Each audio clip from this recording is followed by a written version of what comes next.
Uno de los expedientes X más impactantes de toda la historia fue el llamado Incidente Galdar. En junio de 1976, una enorme esfera transparente tripulada por dos enormes seres de 3 metros de altura que portaban uniformes de color rojo fue visto por varias personas en Galdar, Gran Canaria. El suceso fue recogido por más de 200 personas desde distintos puntos de la isla, incluyendo el barco militar español Corbeta Atrevida, registrando una velocidad de aquel aparato que superaba los 3.000 km por hora.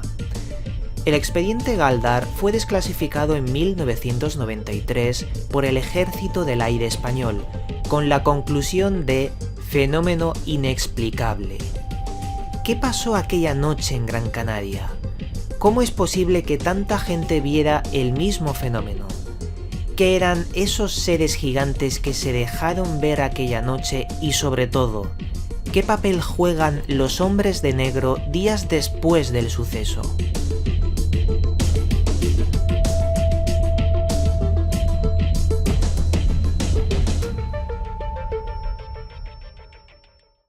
Saludos, buscadores del misterio, y gracias por asistir a granmisterio.org. 760622.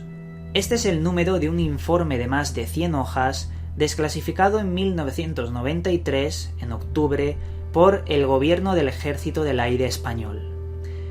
Este informe nos habla del caso más importante de toda la ufología mundial, en el que aparecen unos seres gigantes, unos humanoides, y que fue visto por más de 200 personas a la vez, al unísono, siendo incluso más los testigos de todo aquello.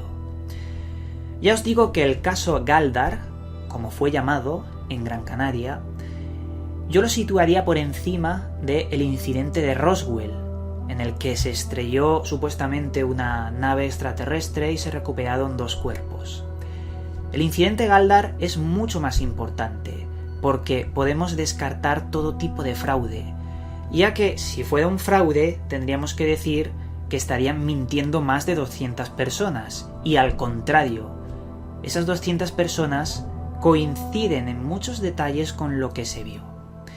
Y más si decimos que lo vieron militares y se reflejó en este informe que os he comentado. Este caso es mucho más especial para mí porque conozco a una de las personas que estuvo allí en el año 76 en Galdar. Conozco a esa persona que también relata los sucesos extraños que se vieron allí y que coinciden con el resto. Una persona, amiga mía, que lo conocí en un documental que presentó mi amigo Jorge Sánchez y de la que luego hablaremos. Ahora me gustaría comentaros en qué consiste el caso Galdar y después hablaremos de la experiencia de mi amigo y de todo lo que implica este caso, porque por ahí también se habla de misiles Poseidón nucleares que estuvieron implicados en el asunto. Veréis, el caso más importante que aconteció en Galdar, Gran Canaria, el día 22 de junio de 1976, fue protagonizado por un doctor llamado Francisco Julio Padrón. Un amigo suyo llamado Dámaso Mendoza llamó a Padrón para que fueran a casa de su madre, la madre de Dámaso, ya que su madre estaba muy enferma y necesitaba asistencia médica.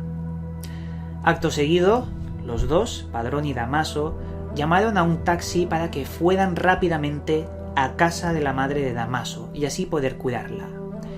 En el taxi estaba, como taxista, Francisco Estévez, y los tres fueron directos por la carretera que cruzaba Galdar para poder llegar a casa de la madre.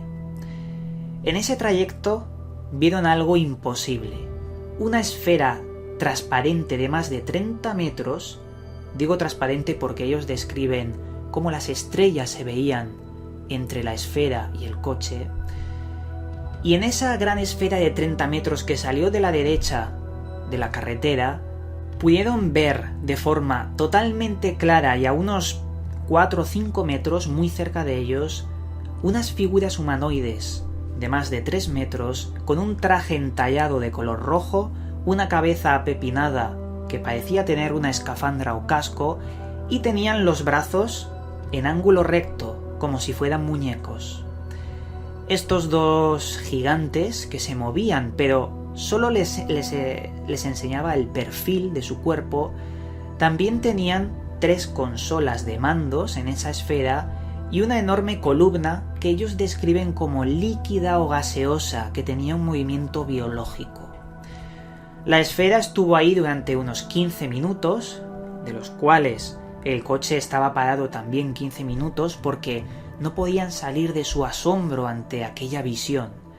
Y después la esfera se elevó, se hizo mucho más grande, adquirió un tono azulino y se fue desplazando hacia el norte. Este fue uno de los casos más importantes del caso Galdar. Luego estos 3 ocupantes del taxi llegaron a casa de la madre, le dieron asistencia médica, pero al día siguiente, cuando el doctor Padrón fue a su casa, recibió la visita de un teniente coronel llamado Munais, el teniente coronel del Ejército del Aire Español en Gran Canaria. El señor Munais le obligó al doctor Padrón que escribiera todo lo que vio y que hiciera un dibujo, el dibujo más famoso del caso Galdar, sobre esa esfera y los ocupantes. Acto seguido, se llevó este militar al doctor Padrón a comisaría, a las dependencias del ejército, y allí le obligó también que testificara para que fuera grabado y su declaración se mantuviera en los archivos del ejército. Pero el doctor Padrón allí conoció a 2 pilotos que salieron esa noche a interceptar este ovni, de los cuales luego hablaremos de estos pilotos. Y los pilotos le dijeron que lo que vio el señor Padrón fue extraño y que mantuviera su versión porque los altos cargos querían taparlo y hacer olvidar a la gente lo que vio. Querían censurar lo que se vio. Es extraño que 2 pilotos apoyen a un civil y le digan que cuente la verdad. Es extraño, pero debería ser así. Ahí acaba el primer caso de lo que pasó aquella noche. Ahora vamos al segundo caso. El segundo caso tiene como protagonista un barco militar, la corbeta Atrevida se llamaba, y que estaba muy cerca de Fuerteventura, a las 21:17. Os debo decir que el caso 1 pasó a las 22:30. Esto implica que una hora antes, el barco corbeta Atrevida vio una intensa luz azulada que se acercaba hacia ellos y que pensaban que podía ser, un avión que iba a aterrizar. Pero les extrañó cómo ese avión nunca aterrizaba. Se paró en seco en la vertical del barco militar y vieron como su focalidad, su luz, su haz de luz, cambiaba de dirección y se posaba hacia las islas. Esto es importante porque descarta cualquier misil Poseidón de los que luego se hablaron, porque vemos como ese foco que gira en la nave, en el supuesto aparato, tiene una trayectoria inteligente. Acto seguido, este objeto que estuvo allí 40 minutos con el foco al revés se desplazó rápidamente con una velocidad de 3.006 km por hora, que fue después recogida en los radares de Gran Canaria. Se desplazó hacia las islas, muy cerca de Galdar, por cierto. Mientras se desplazaba, el color cambiaba de azulado a anaranjado y que coincide también con otros casos vistos aquella noche. El caso número 3, yo diría que es algo gracioso, aunque no deberíamos reírnos, porque fue protagonizado por Jesús Gil González, un hombre mayor que dice que le quemaron las cebollas, el campo de cebollas, un aparato inmenso, translúcido, que se posó allí y le quemó todo el campo de cebollas. Bueno, esto es interesante, aunque parezca gracioso, porque se produjo en el intervalo de tiempo en el que aparecía el avistamiento de este gran ovni. Y también es interesante porque quedó registrado que el campo de cebollas fue quemado y era un hombre muy mayor, que este hombre no iba a inventarse nada.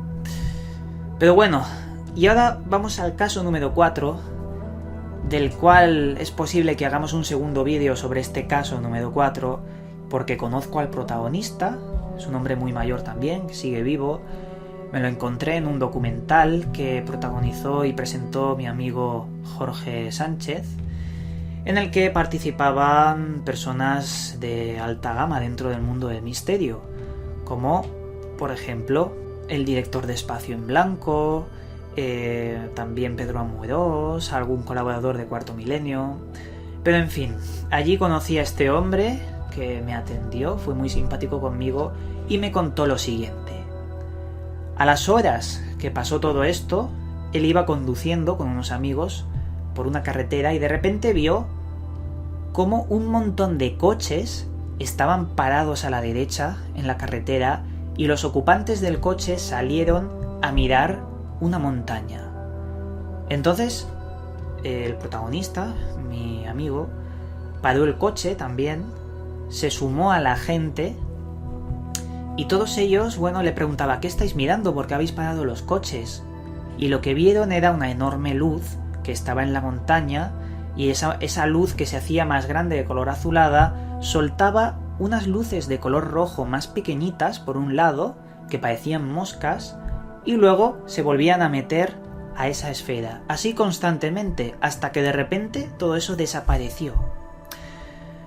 Eso es interesante porque aquí estamos hablando de que no 1, 2, 3, 5, 10, 20 personas lo vieron, sino muchas más que pararon el coche y contemplaron lo insólito. He dicho que es posible que haga una segunda parte de este caso porque me gustaría ir a visitar a mi amigo, ya que vive a unos kilómetros de aquí, de Valencia, y hacerle una entrevista para que podáis ver de sus propias palabras qué es lo que vivió ese día 22 de junio del año 76. Yo creo que de sus palabras puede ser más interesante y lo vamos a dejar ahí en el aire, el caso que os he comentado. Pero sobre esto hay muchos más casos. También aparece una fotografía del supuesto ovni, de esa fenomenología que está, bajo mi juicio, sin determinar. No sé quién ha hecho esta foto, no sé si es de ese día, pero se relaciona con el caso Galdar. Así que yo la presento, pero no sabemos casi nada de la foto. Casi nada oficial, porque sí que se dice que es del ovni y demás. Hay que decir que se estaban haciendo pruebas sobre misiles, pero a varios kilómetros, misiles Poseidón, pruebas nucleares, y que estos misiles, podrían haber sido relacionados con el ovni, o confundidos, según decía alguna versión también. Pero como ya sabéis, ningún misil Poseidón muestra dos gigantes, tampoco muestra una trayectoria que se mueve de forma inteligente, tampoco se mete dentro de terreno civil. Me parece que fue todo menos un misil Poseidón. Aunque se puede relacionar la presencia ovni con maniobras militares y tecnología nuclear. Si os paráis a pensar y os dais cuenta, siempre se relaciona la tecnología nuclear con los ovnis. ¿Acaso vienen a observar? ¿Acaso vienen a ver si nos pasamos de la raya? No lo sabemos, pero de esto podríamos hablar en algún programa y presentar casos en los que se relaciona ovnis y maniobras militares nucleares. En fin, no sabemos qué seres eran aquellos que aparecían ante la esfera que vio el doctor Padrón. Me llama la atención cómo en las entrevistas que podéis encontrar por internet, el doctor Padrón decía que tenía los brazos en ángulo recto esos seres y que los movía de forma robótica. Y claro, ¿qué sentido tiene que una entidad extraterrestre haga eso? ¿Acaso sería una inteligencia artificial? ¿Robótica? No lo sé. Lo que sí sé es que la casuística está llena de robots extraterrestres o lo que nos parece a nosotros robóticos. También esa esfera que se hace grande, se hace más pequeña después, suelta otros objetos más pequeñitos como de reconocimiento, eso lo vemos un montón en las oleadas ovni. Y hay quien dice que todo lo que pasó en Galdar no fue de solo un objeto volador no identificado, sino de muchos otros objetos que hicieron una especie de oleada ovni durante 2, 3, 4 días, ya que hay más casos que se prolongan en esos 2, 3, 4 días, por lo que parece que la presencia era mucho más numerosa. No descarto ir algún día a Galdar, porque este caso ya os digo que me parece correcto, me parece que no es un fraude. No lo descarto ir allí a investigar y, bueno, realizar ese segundo vídeo con el compañero que fue testigo de parte del misterio. Hay más datos de este caso, pero yo creo que lo vamos a dejar aquí para que vosotros investiguéis y también para que en el segundo vídeo pues coloque más datos del caso Galdar. Pero ya os digo que para mí es más importante que el fenómeno de, bueno, el caso Roswell. Antes de acabar, os debo decir que tengo un amigo, se llama Luis Pisu, que es coordinador de Café OVNI Valencia. El Café OVNI es una reunión que hacemos todos los primeros jueves de cada mes, en la que vienen personas de todo tipo contando experiencias OVNI, también vienen ufólogos y personas de calibre en los que compartimos notas. Y en ese compartir notas, Luis Pisu me habló de que tiene un compañero que se llama Vicente Juan Ballesteros, que es un investigador, pero de los mayores investigadores que hay de ufología científica, que ha estado con los documentos originales del caso Galdar, el documento 760622 del que os he hablado al principio, y me mostró los dibujos originales del caso Galdar. Luis Pisu piensa que podría ser el misil Poseidón, pero yo no pienso que pueda ser el misil Poseidón, ni mucho menos, por las razones que os he dado antes. Y me parece interesante que existan estas reuniones donde se compartan experiencias, casos ufológicos y documentos reales. Si alguien vive en Valencia, todos los jueves puede venir. Bueno, si alguien no vive en Valencia y quiere asistir, puede venir. Y bueno, me estoy yendo del tema, perdonadme. Bueno, con esto yo aquí diría que el misterio está servido y continuamos con Gran Misterio.